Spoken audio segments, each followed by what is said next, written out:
একটা সুন্দর সকালের শুভেচ্ছা জানিয়ে আজকের ব্লগটা শুরু করছি। আজকে হলো সানডে, সবাইকে হ্যাপি সানডে। সানডে মানেই ছুটি আমাদের এখানে, আর ছুটির দিন মানে একটু বেলা করে ঘুম থেকে ওঠা আর মজার মজার খাওয়া দাওয়া। Hello everyone, welcome to all about Chandrani. আশা করছি যে যেখান থেকে বসে আমার আজকের ব্লগটা দেখছো সবাই খুব ভালো আছো, সুস্থ আছো। আর আজকে তো সানডে, সকালবেলায় ঘুম থেকে উঠতে একটু দেরি হয়ে গেছে, যেহেতু আজকে ছুটির দিন, ইনডোর ছুটি থাকে, মেয়েদের ছুটি থাকে, তো সেজন্য আজকে একটু ঘুম থেকে দেরি করে উঠেছি, প্রায় 9টা বেজে গেছে উঠতে। তো ব্রেকফাস্টে আজকে একটুখানি এগ স্যান্ডউইচ বানাবো, ওটা আমার মেয়ে বানাবে। তো আমি ওকে একটুখানি পাউরুটিগুলো ছিল ফ্রিজে, আমি ওটা বার করে দিচ্ছি। আর এদিকে স্যান্ডউইচের জন্য পুরটাও রেডি করে নিয়েছে। তো স্যান্ডউইচ বানালে ওই একটু আমাকে এইটা করতে হেল্প করে দেয়। তো স্যান্ডউইচ বানিয়ে নিলে ওই যেহেতু হেল্পটা করে, সেজন্য আমার একটু খাটনিটা সকালবেলায় কম থাকে। তো এদিকে স্যান্ডউইচের জন্য এগুলো করে নিচ্ছে, যেহেতু আজকে একটু বেলা হয়ে গেছে উঠতে, তো সেই জন্য সবার জন্য এক পিস করেই বানিয়ে নিচ্ছি।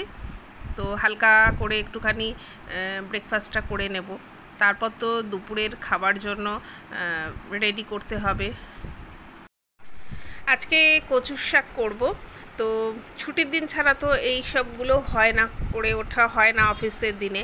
তো আজকে যেহেতু ছুটির দিন আছে, কচুর শাক করব চিংড়ি মাছ দিয়ে। তো কচুর শাকটা আমি সিদ্ধ করে নিয়েছি।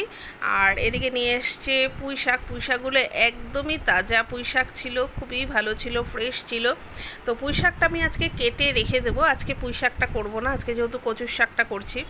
তো এদিকে আমি ওইগুলো করছিলাম, এদিকে এর মধ্যে আমার মেয়ে স্যান্ডউইচটা রেডি করে ফেলেছে। আর আজকে যেহেতু সানডে, তো আজকে তো একটু মাটন নিয়ে এসেছে। তো আজকে জাস্ট আমি কচুর শাকটা রান্না করব। এদিকে মাটনটা আমি ম্যারিনেট করে রেখে দিচ্ছি, জাস্ট নুন, হলুদ আর একটু তেল দিয়ে ম্যারিনেট করেছি। এদিকে আলুটা ভেজে নিচ্ছি। আলুটা আমার ঘরে শুধু আমার মেয়ে আর ওর বাবাই খায়, আমি খাই না আলু, সেজন্য অল্পই আলু দিয়েছি। এদিকে পেঁয়াজটা রেডি করে নিয়েছি। তো পেঁয়াজটা ভেজে এবারে দিয়ে দেব। আজকে জাস্ট মাংস করব, মানে মাটনটা করব, আর কচুর শাকটা করব চিংড়ি মাছ দিয়ে। বেশি ঝামেলার আজকে রান্না করব না। পুঁই শাকটা আমি রান্না করব না আজকে, ওটা আমি ফ্রিজে রেখে দেব।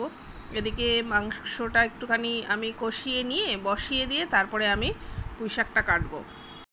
মাটনটা ওদিকে কষানো হতে থাক। এদিকে আমি কাঁচা লঙ্কা এনেছি আজকে, কাঁচা লঙ্কাগুলো আমি এই বোটাগুলো ছাড়িয়ে আর ভালো করে ধুয়ে আর একটা কন্টেনারে ভরে ফ্রিজে রেখে দেবো। এতে করে কাঁচা লঙ্কাটা অনেক দিন ভালো থাকে। অবশ্যই এর মধ্যে একটু যখন রাখবো শুকিয়ে গেলে তেল দিয়ে মাখিয়ে রেখে দেবো।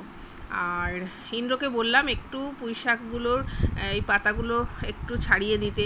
তো ছেলেদের দেখো কাটা, তো এইভাবেই ও কেটে কেটে দিচ্ছিলো। যাই হোক, পারে না, পাতাগুলো ছাড়িয়ে তবু দিয়েছিল। আর আমি এদিকে পুঁই শাকটা কেটে নিলাম। তো ওদিকে আমি মাটনটাও দেখো প্রেশার কুকারে বসিয়ে দিয়েছি। আগে প্রথমে তো কড়াইতে কষিয়ে নিয়েছি, নিয়ে প্রেশারে দিয়ে আমি 3টে সিটি মেরে নেব। আর এদিকে আমি কচুর শাকটাও বসিয়ে দিয়েছি, চিংড়ি মাছটা ভেজে নিয়ে কচুর শাকটা আমি বসিয়ে দিয়েছি। আজকে একটু ঝটপট করেই রান্নাটা হয়ে যাবে। তো ভাতটা বসিয়ে দিয়েছি, আর এদিকে কচুর শাকটাও হয়ে গেছে। আজকে যেহেতু বেলা করে উঠেছি, সেই জন্য তো রান্না করতেও একটু দেরি হলো। তাও আমি আজকে বেশি পদ রান্না করিনি, 2 পদ রান্না করেছি। রান্নাবান্না সেরে এদিকে আমি কাউন্টার টপটাও আমি ক্লিন করে নিয়েছি। তো এখন স্নান করে লাঞ্চ করতে বসে গেছি। তো আজকে সানডেতে এই ছিল আমার একটা ছোট্ট ব্লগ। আজকে মাটনটাতে একটু তেলটা বেশি হয়ে গেছে। কেমন লাগলো অবশ্যই আমাকে কমেন্ট করে জানিও। ভালো লাগলে একটা লাইক দিও। তাহলে আজকে এই অবধি, আবারও আসছে একটা নতুন ব্লগ নিয়ে। সবাই খুব ভালো থেকো, সুস্থ থেকো।